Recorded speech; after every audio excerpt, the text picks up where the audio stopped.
Hi everybody, it's Kendrick. We're gonna do a lesson for bass today, for a change. If anybody wants to play along, remember, tune your bass. I tuned mine off camera. Basically today I'm going to teach you guys a very simple shape. It's very easy to learn. It's a diamond shape using the root, which is 1, the 4th and the 5th, and an octave. This is like one of the first things I learned when I was learning how to play bass, and I realized that you can survive knowing this. So let's get started. Today, we're gonna start with the A note, but we're not gonna play the open string A, because if we play open strings, you won't be able to see the full shape. So instead, we're going to be playing the A here, on the 5th fret of the E string. Now, a little bit of a quick side note. When I'm saying moving up, I mean moving up in tone, which means I'm moving down the neck physically. Again, this is for people who probably don't understand music as well. So this is higher than this, but in terms of physical position, this is lower on the neck. So up is down and down is up. High is low and low is high, basically, in a manner of speaking. So we're starting off with the A note here.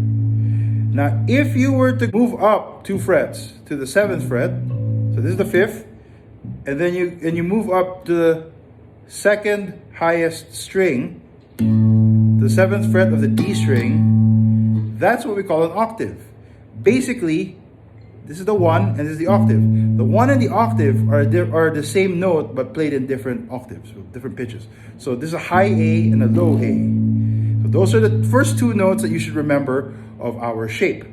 The next note is the 4th, or the 4, which is right under on the second, then the next highest string from the E, which is in this case is here, is the A string, but on the 5th fret of the A string.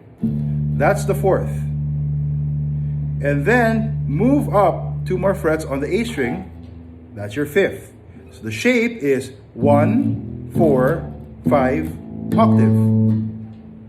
And this works wherever no matter where your 1 is. You can put your 1 here, or you can put your 1 here, or you can even put it up here where it's open.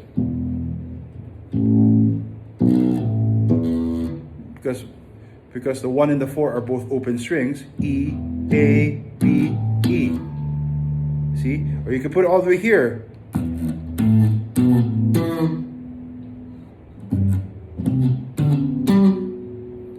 It works everywhere you play it. It works anywhere you play it on your neck. You can even do it here, which is D. Today we're going to talk about basic top positions of Jiu-Jitsu, just for people to be able to understand what positions are which. And with me is Todd. We start off with this position. When I am on top and in between, and my body is in between Todd's 2 legs, that is called the guard.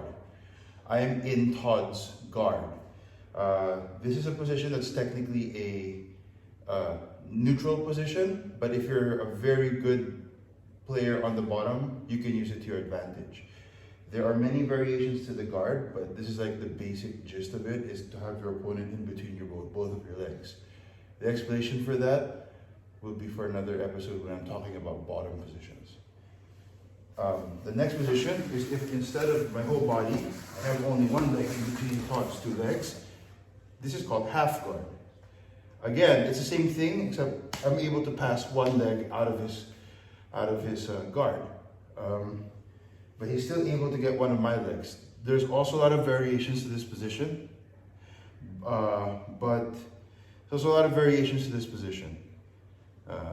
and you can also, if you're really good at this position as well, at the bottom, you can actually use it to your advantage as well. Now we're going to talk about the more advantageous positions to be on top. It's called side control. So what happens is, the term that we use is to pass the guard, which is to get from in between his legs to a position where you're past the legs, so you're passing both legs. The first position, if you're chest to chest, and if you're chest to chest and his hand is right here, this is called side control. From here you can do a lot of things. You can pin, you can do lots of submissions, you can move to better positions. This is one of the basic positions. The next position is called scarf hold. It's another pin. You just switch. You have control of his arm and his head. It's called kesagatami, or scarf hold. This is a very good position for pinning as well, and you can also attack by you can do some chokes, you can do some arm locks, all of these other positions. Then you transition to, and you can also transition to north-south. This is where you're head to head, and you're facing, and you're going, and you're both in different directions. Again, this is also an attacking position, but it's also a very good pinning position as well.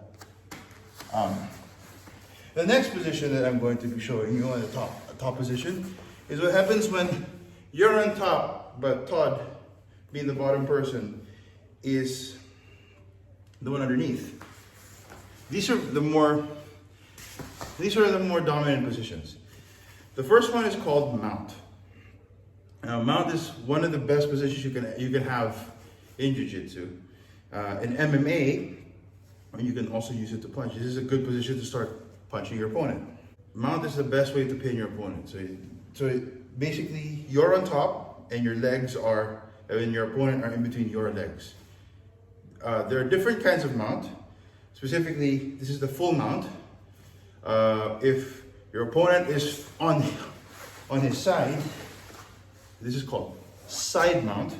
And if they're on their belly, this is called back mount. If they're on their belly, this is called back mount. Not to be confused with, this is called back control. This is another one of the dominant positions. So these positions, mount and back control, are the dominant top positions in Jiu-Jitsu. So much so that if you are able to hold it for 3 seconds, you get the most amount of points, which is 4. Because there are lots of attacks from those positions. These are the basic